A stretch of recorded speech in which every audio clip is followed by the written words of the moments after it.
pour la présentation de ce rapport, cette expertise technique. Nous allons maintenant entendre les réquisitions. Madame le procureur, je laisse la parole.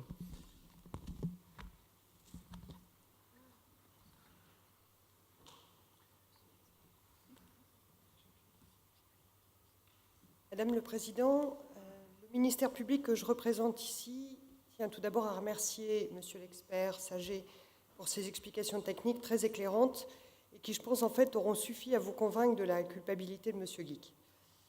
Je voudrais, avant d'en venir plus précisément au sujet de la culpabilité, insister sur le fait que vous avez aujourd'hui à juger d'une affaire de toute première importance qui combine à la fois cybercriminalité et cyberterrorisme.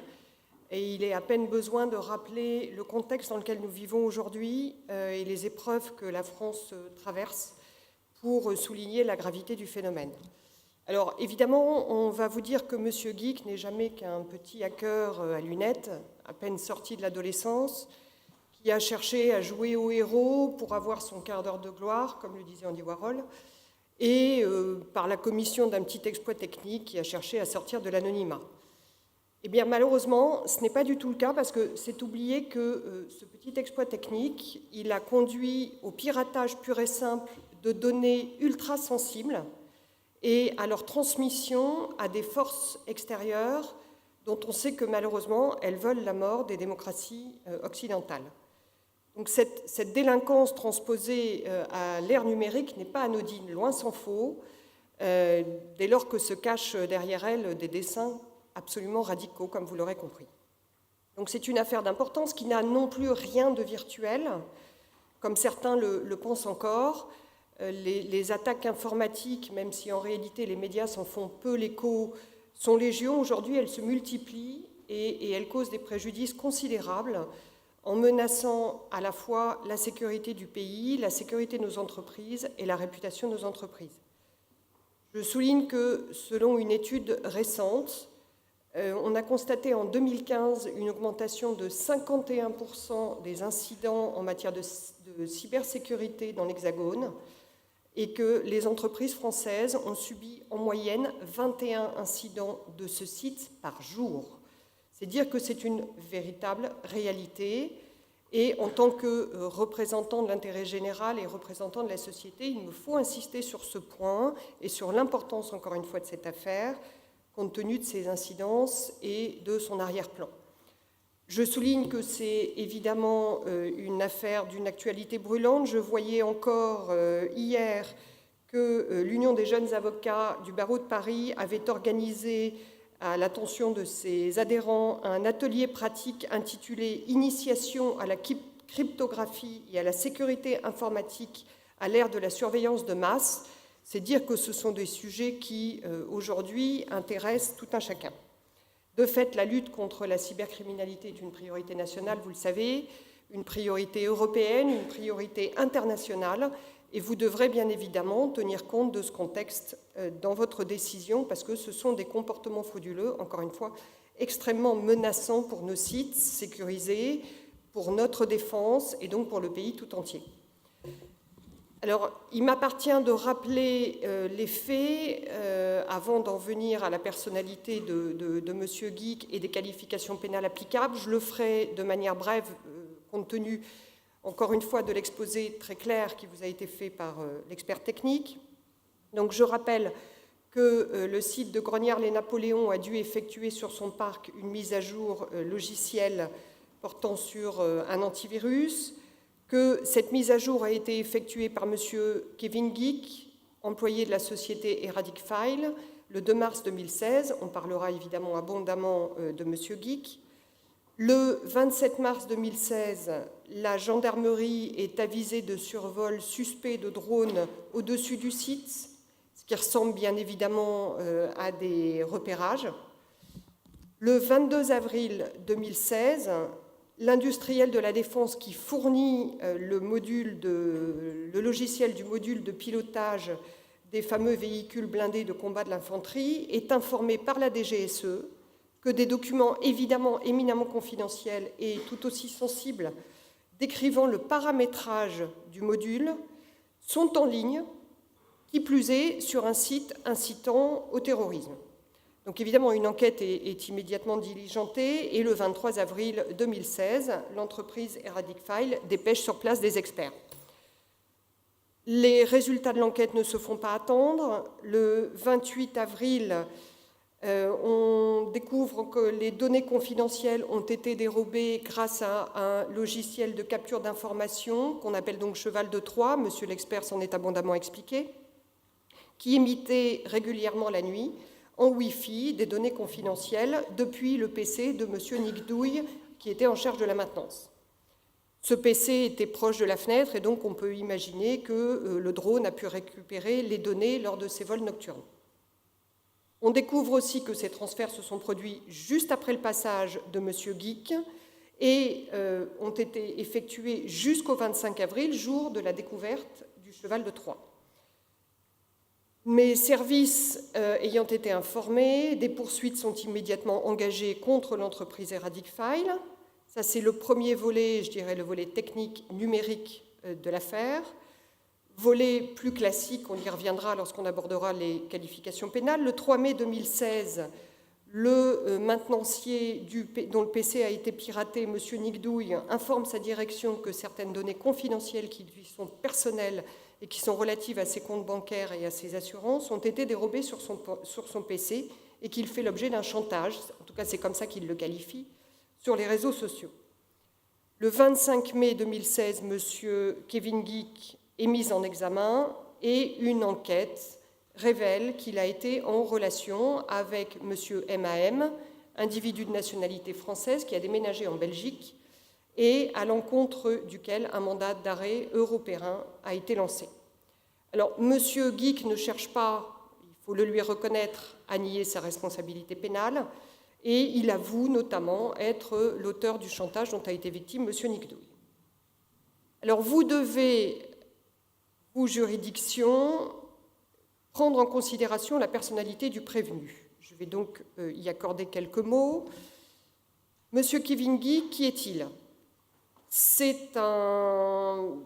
quelqu'un qui n'est pas juste sorti de l'adolescence, puisqu'il a quand même 27 ans. Il a certes eu une enfance plutôt tourmentée, il a été abandonné par son père à la naissance, et sa mère occupait la profession de coiffeuse à domicile. Elle n'avait pas beaucoup de temps pour s'en occuper, elle a beaucoup déménagé, plutôt au gré de ses rencontres masculines d'ailleurs que de l'intérêt de son enfant. Et elle a fini par se poser à Ploemel, dans le Morbihan, près de Guer, où est installée la société Heradic File, avec le père des 4 enfants qu'elle aura eus après Kevin. Donc Kevin, c'est vrai, n'a pas fait l'objet d'une attention particulièrement soutenue dans son enfance. Mais malgré ce parcours tumultueux, il a décroché son bac et il a ensuite obtenu un BTS système numérique, option informatique et réseau, donc très pointu. Mais il faut dire que c'est un passionné parce qu'il est en permanence derrière un ordinateur. Si ce n'est pas le sien, c'est celui de ses employeurs. Son autre passion, à part l'ordinateur, c'est le jeu, le poker. Et évidemment, il le fait en ligne derrière son ordinateur. Alors, il a besoin d'argent, comme tout joueur. Et il n'est pas très regardant sur l'origine de l'argent. Parce qu'il faut que vous sachiez, c'est un point évidemment que vous prendrez en considération dans votre décision, il faut que vous sachiez que M. Geek a déjà un casier judiciaire, qu'il a été condamné à une peine d'emprisonnement de 10 mois avec sursis pour des faits similaires à ceux qui ont été subis par M.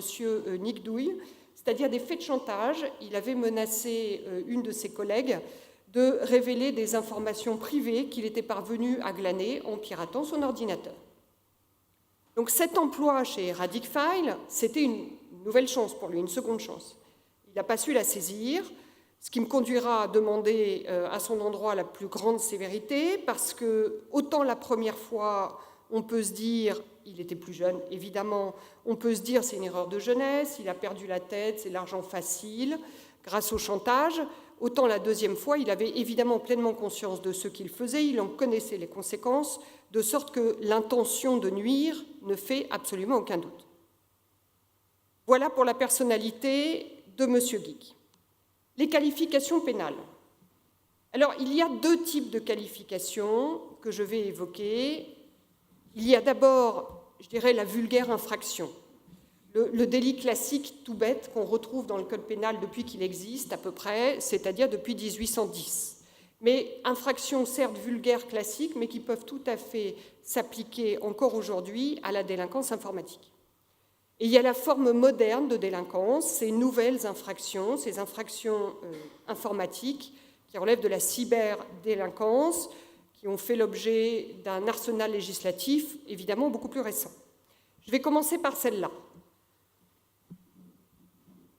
Depuis la loi Godefrein de 1988, la plupart des infractions informatiques sont sanctionnées au niveau pénal par un texte spécifique. Alors, c'est un peu fastidieux, mais ce sont des textes qui sont relativement peu connus, qui font d'ailleurs l'objet d'une application très parcimonieuse par les juridictions. Donc, je vais les rappeler, donc me livrer peut-être à un inventaire un peu à l'après-Vert, mais je pense que c'est nécessaire. D'autant que les avocats, bien évidemment, reviendront sur le sujet pour vous dire qu'elle ne s'applique pas. Alors, première infraction, l'accès frauduleux dans tout ou partie d'un système de traitement automatisé de données, le STAD, c'est la formule consacrée. 2 ans de prison, 60 000 € d'amende, et s'il en résulte une altération des données, les peines sont portées à 3 ans de prison et 100 000 € d'amende. C'est l'article 323-1 du Code pénal qui réprime cette infraction. Le même texte réprime le maintien frauduleux dans un système informatique, dans un système de traitement automatisé de données, avec les mêmes causes d'aggravation, on y reviendra. L'article 323-2 réprime l'atteinte volontaire au fonctionnement d'un système de traitement automatisé de données, c'est-à-dire le fait de fausser le système, d'entraver son fonctionnement. L'article 323-3 réprime le fait d'introduire frauduleusement des données dans un système de traitement automatisé, d'extraire, de détenir, de reproduire, de transmettre, de supprimer ou de modifier frauduleusement les données qu'il contient. Et ce texte prévoit des sanctions très lourdes, puisqu'on en est là à 5 ans d'emprisonnement et 150 000 € d'amende. Vous avez ensuite l'article 323-3-1 du Code pénal qui réprime le fait d'importer, de détenir, d'offrir un équipement, un instrument qui permette la commission des infractions que je viens d'évoquer et qui est réprimé par les peines prévues par ces infractions. Et enfin, l'article 323-4, sur lequel je reviendrai, qui est la participation à un groupement formé ou à une entente établie en vue de la préparation d'une ou plusieurs des infractions que je viens d'évoquer, l'accès frauduleux, le maintien frauduleux, etc., etc. Voilà donc les différentes incriminations susceptibles de s'appliquer ici. Alors, en l'espèce, on ne peut pas dire qu'il y ait eu accès frauduleux dans le système de traitement automatisé de données. M. Guic a bien été autorisé et on lui a même demandé d'intervenir sur le système de traitement automatisé de données du site de Crosnières-lès-Napoléon pour effectuer la mise à jour du logiciel antivirus. Donc, on ne parle pas d'accès frauduleux. En revanche, ayant effectué cette opération, il s'est maintenu, et je soutiens qu'il s'est maintenu sans droit, dans le système de traitement automatisé de données, et il y a introduit le fameux cheval de Troie dont M. l'expert vous a parlé. Donc, je considère que les infractions de maintien frauduleux dans un système de traitement automatisé de données et d'introduction frauduleuse de données par la voie du cheval de Troie ont ici été commises. Ce sont donc les articles 323-1 et 323-2 qui me paraissent, en l'occurrence, devoir s'appliquer. On peut d'ailleurs se demander si M. Guic n'a pas participé avec M. MAM à l'entente en vue de la perpétration de l'opération de pilotage, l'entente visée par l'article 323-4 du Code pénal. Je vous rappelle, M. l'expert le disait, que M. MAM et M. Guic étaient en contact, et que, certes à distance, mais ils étaient en contact, et que M. Guic tenait M. MAM régulièrement informé de l'avancement de ses travaux. Je reprends les termes de M. l'expert. N'oublions pas enfin que M.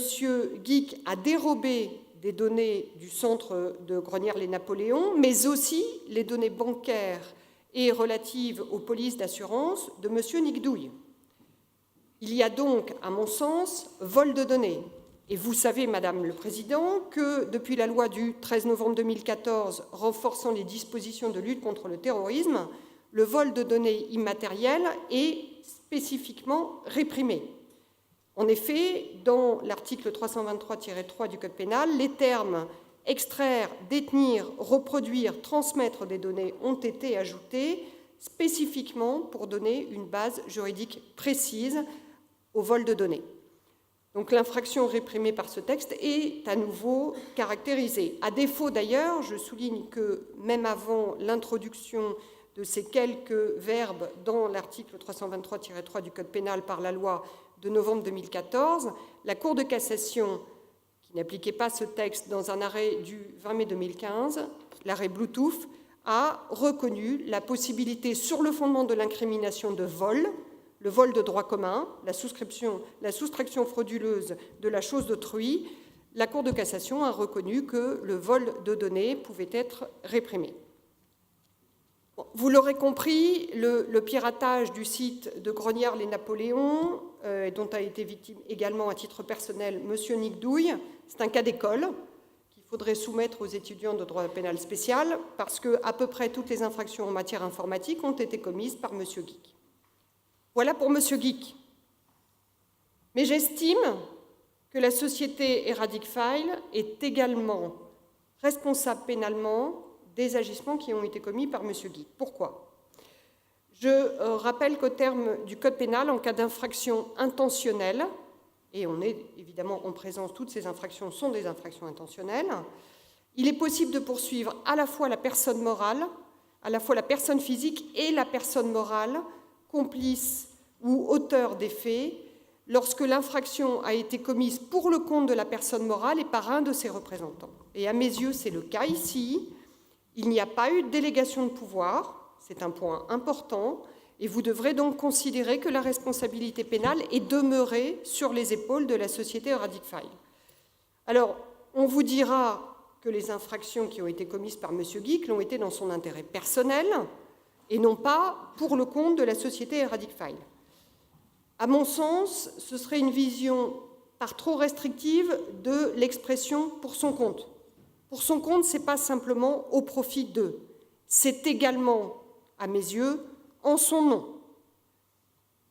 Or, évidemment, lorsque M. Geek intervient sur le site le 2 mars 2016, il intervient en tant que salarié de la société Eradic File pour effectuer une opération qui lui a été demandée par son employeur. D'ailleurs, il porte une veste avec un écuisson portant le logo de la société Eradic File. Il intervient donc bien dans le haut nom de la société Eradic File. Et la société Eradic File a bien été rémunérée pour cette opération. J'estime donc que les infractions commises par M. Geek l'ont été pour le compte de son employeur, la société Eradic File. C'est pourquoi je demanderai sa condamnation à une sanction pénale. Il y a enfin M. MAM, je n'en dirai que quelques mots, dès lors que malheureusement il fait l'objet d'un mandat d'arrêt, certes, mais il n'a pu être appréhendé. En ce qui le concerne, il me semble que l'infraction de recel de vol de données est évidemment constituée. Il a bénéficié de ces opérations, du fruit de l'opération de piratage commis par M. Geek. Donc il fait l'objet, encore une fois, d'un mandat d'arrêt. Nous ne pouvons qu'espérer, évidemment, qu'il sera mis très prochainement hors d'état de nuire. Et je demanderai évidemment sa condamnation. Voilà pour le volet moderne, j'allais dire, pour la délinquance du XXIe siècle, la cyberdélinquance. En ce qui concerne les autres infractions, nos infractions classiques du Code pénal de 1910, elles concernent en fait les faits qui ont été commis au préjudice de M. Nicdouille. Je vous rappelle que M. Geek a appréhendé des données confidentielles de M. Nicdouille et exerce sur lui des menaces et une pression sur les réseaux sociaux. Ce type de comportement ressemble au cyberharcèlement qui fait l'objet d'un texte qui est l'article L222-33-2 du Code pénal. Texte cyberharcèlement dont sont souvent victimes malheureusement les mineurs. Néanmoins, le cyberharcèlement doit conduire à une dégradation des conditions de travail ou à une dégradation des conditions de vie qui, très objectivement, ne me semble pas, en l'espèce, constituée. J'aurais donc plutôt tendance à penser que l'infraction de chantage pourrait être caractérisée, le bon vieux chantage de l'article 312-10 du Code pénal, qui est dans le Code, c'était l'article 400 à l'époque, mais qui est dans le Code depuis 1810. Mais le chantage, c'est le fait d'obtenir, en menaçant de révéler ou d'imputer des faits de nature à porter atteinte à l'honneur ou à la considération, une signature, un engagement, des fonds, etc., etc. Je ne suis pas certaine, là encore en toute objectivité, que les données relatives aux comptes bancaires et aux assurances soient des informations de nature à porter atteinte à l'honneur et à la considération. Reste l'extorsion de fonds, qui me paraît caractérisée. Je vous rappelle que c'est le fait d'obtenir par violence, menace de violence ou contrainte, une signature, un engagement, des fonds, etc., etc. Alors je précise que dans ce texte, un point important, et selon une jurisprudence très ancienne qui n'a jamais été démentie, la contrainte peut être simplement morale. Et selon la Cour de cassation, la contrainte morale doit être appréciée en fonction de la personnalité de la victime. La Cour de cassation nous dit que si nous sommes en présence d'un esprit crédule et faible, eh bien, l'infraction est constituée. Or, je vous invite à vous reporter aux procès-verbaux de ces auditions. M. Charles Nicdouille ne brille pas par son intelligence. Et c'est d'ailleurs pour ça que M. Guic l'a choisi comme victime. Donc, je considère que l'extorsion de fonds est constituée s'agissant des faits commis au préjudice de M. Nicdouille. L'ensemble de ces développements me conduit aux réquisitions suivantes. En ce qui concerne M. Guic, je vous l'ai dit, il a déjà été condamné pour des faits similaires à ceux qu'a subi M. Nicdouille. Il est donc en état de récidive légale. Évidemment, son sursis sera révoqué. Et je vous demande de prononcer une peine qui sera empreinte de fermeté, mais aussi avec une vocation pédagogique. Et donc, je requiers à son encontre une peine mixte de 18 mois d'emprisonnement, dont une partie sera assortie d'un sursis avec mise à l'épreuve, avec obligation de mettre en ligne un site de cyberprévention et une obligation de suivre des soins auprès du CHU de Nantes, dont j'ai appris tout à fait récemment qu'il disposait d'une consultation spécialisée en matière de problèmes liés à la pratique des jeux de hasard et d'argent. Donc, je souhaite que M. Guic prenne contact avec le CHU de Nantes et suive les consultations du professeur qui s'occupe de ce service, qui s'appelle le professeur Genon. Je requiers à l'encontre de la société Eradic File, pour les raisons que j'ai exposées, une peine d'amende de 15 000 € et à l'encontre de M. MAM, en espérant qu'il pourra subir prochainement, le plus vite possible, sa peine, 1 an d'emprisonnement. Je vous remercie de votre attention, Madame le Président.